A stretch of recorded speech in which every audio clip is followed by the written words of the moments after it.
सत्य सनातन धर्म की जय। जय जय सीताराम। हरे कृष्णा। आज की तारीख 7 सितंबर 2023। नंद घर आनंद भयो, जय हो नंद लाल की। हाथी घोड़ा पाल की, जय कन्हैया लाल की। आनंद उमंग भयो, जय हो नंद लाल की। हाथी घोड़ा पाल की, जय कन्हैया लाल की। आनंद उमंग भयो, जय हो नंद लाल की। हाँ, तो आज क्या है? कृष्ण जन्माष्टमी, यानी जो पूरे सृष्टि के मालिक हैं, जिनका कोई जन्म नहीं होता, वे अवतारी पुरुष भगवान श्री कृष्ण का अवतरण दिवस है। वैसे तो भगवान का जन्म नहीं होता, लेकिन भक्त अपने भाव अनुसार इसका नाम रखे हैं जन्माष्टमी, यानी भगवान का अष्टमी तिथि पर प्रादुर्भाव हुआ था, अवतार हुआ था, इसीलिए हम इसे जन्माष्टमी कहते हैं। तो भगवान की जन्माष्टमी आ रही है, हम सब बड़े उत्सुक हैं। और जन्माष्टमी व्रत भी जो सनातनी हैं, वे जन्माष्टमी व्रत का पालन करते हैं और वो हमें अवश्य करना चाहिए। लेकिन जन्माष्टमी व्रत के आध्यात्मिक फ़ायदे और भौतिक फ़ायदे दोनों ही हैं। तो आध्यात्मिक रूप से जन्माष्टमी का क्या महत्व है? तो जन्माष्टमी में हमें व्रत ज़रूर करना चाहिए। क्यों करना चाहिए? आनंद उल्लास से करना चाहिए।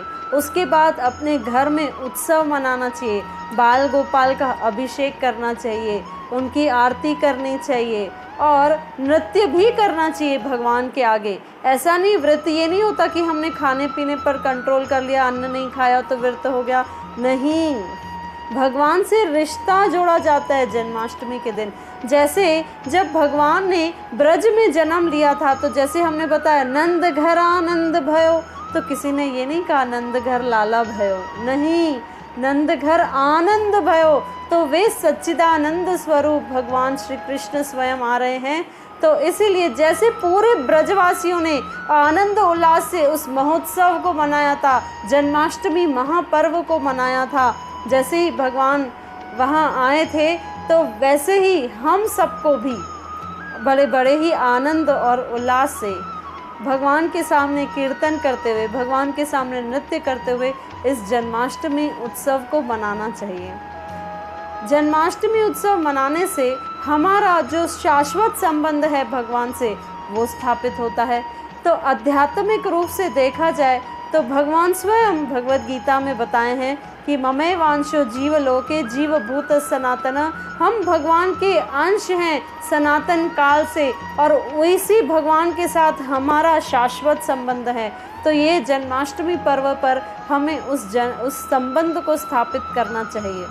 और जब हम जन्माष्टमी का व्रत करते हैं तो इसकी महिमा बहुत बड़ी है। बड़े बड़े पुराण इस जन्माष्टमी व्रत की महिमा बता रहे हैं, तो थोड़ा उसे भी सुन लेते हैं।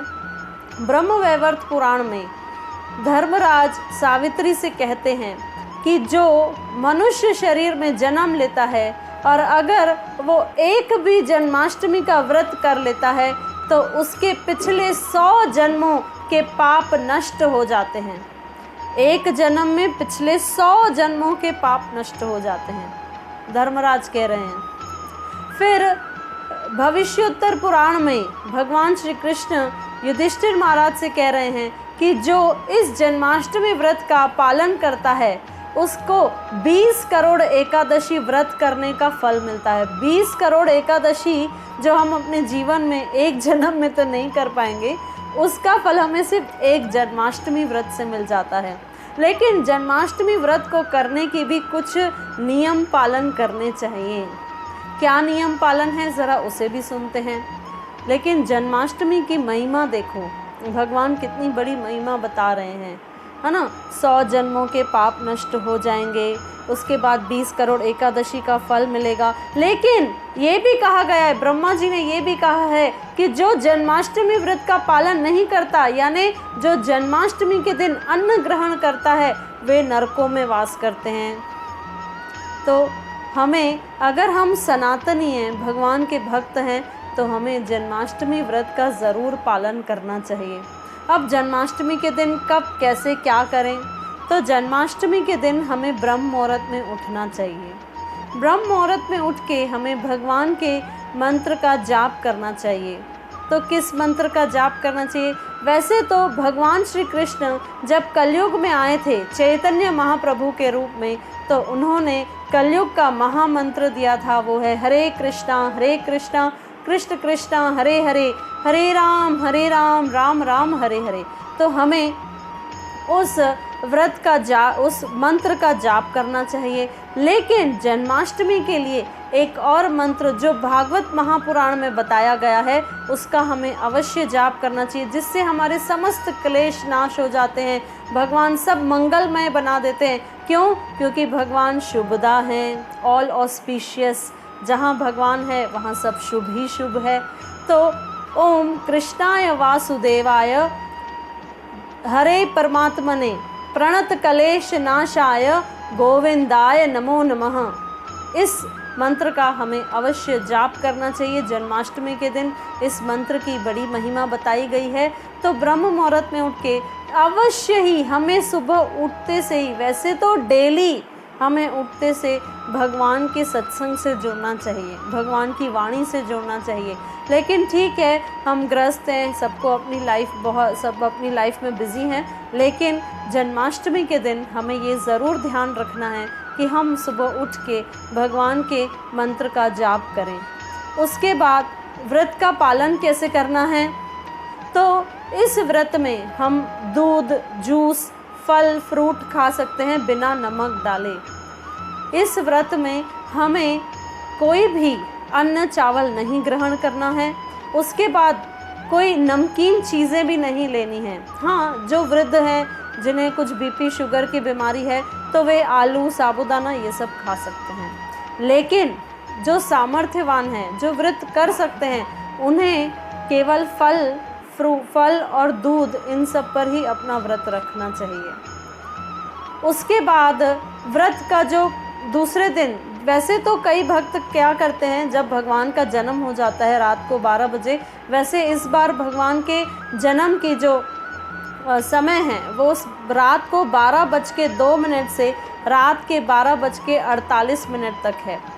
तो उस बीच भगवान का जन्म होगा, भगवान का अभिषेक होगा, बाल गोपाल या राधा कृष्ण की विग्रह का अभिषेक किया जाता है पंचामृत से। तो अभिषेक किया जाता है। उसके बाद रात को 2 बजे यानी 8 सितंबर हो जाएगा, तो हम 2 बजे अपने व्रत को खोल सकते हैं। व्रत को खोलने का समय यही है।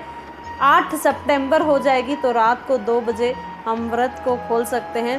वैसे कहा गया है कि ठीक विधि तो यही होती है कि हमें 8 सितंबर जब सूर्योदय हो जाता है उसके बाद हमें व्रत खोलना चाहिए। वो सबसे सर्वश्रेष्ठ विधि है। लेकिन ठीक है, जिसका जैसा भाव है, तो हमें जन्माष्टमी में ये कुछ नियम पालन का ध्यान रखना है। और जितना हो सके जन्माष्टमी के दिन हमें भगवान की सेवा करनी चाहिए, भगवान का श्रृंगार करना चाहिए, भगवान के आगे नृत्य करना चाहिए, भगवान के कीर्तन में शामिल होना चाहिए। जहाँ जहाँ जन्माष्टमी पर्व होता है, जैसे हमारे रायपुर पूज्य शदानी दरबार तीर्थ रायपुर में बड़े ही धूमधाम से इस जन्माष्टमी पर्व को मनाया जाता है। सांस्कृतिक कार्यक्रम होता है, गीता के श्लोकों का पठन पाठन होता है। वहाँ बच्चे भी भगवत गीता के श्लोक का पठन पाठन करते हैं और बड़ा ही सुंदर बच्चों के द्वारा सांस्कृतिक कार्यक्रम रखा जाता है और बड़ी ही धूमधाम से भक्त पूज्य शदानी दरबार तीर्थ रायपुर में इस जन्माष्टमी महोत्सव का पर्व को मनाते हैं, सेलिब्रेट करते हैं। तो आप सब भी आमंत्रित हैं, जो भी आना चाहें वे हमारे दरबार में आके इस जन्माष्टमी पर्व का आनंद ले सकते हैं। और उसके बाद भगवान के नाम से हमेशा हमें जुड़े रहना चाहिए। वैसे तो ज़िंदगी भर, जीवन भर हमें भगवान के नाम से जुड़े रहना चाहिए, लेकिन ये कुछ विशेष पर्व होते हैं जिसमें हमें भगवान का स्मरण, सिमरन, कीर्तन ज़रूर करना चाहिए। तो हम सब से निवेदन करते हैं कि बड़े ही हर्ष उल्लास से आप इस जन्माष्टमी व्रत का भी पालन कीजिए और इस जन्माष्टमी उत्सव को भी मनाइए। जन्माष्टमी पर्व की, भगवान श्री कृष्ण के जन्माष्टमी पर्व की आप सबको ढेर सारी शुभकामनाएं, ढेर सारी बधाइयाँ। जय जय श्रीदाराम। हरे कृष्णा।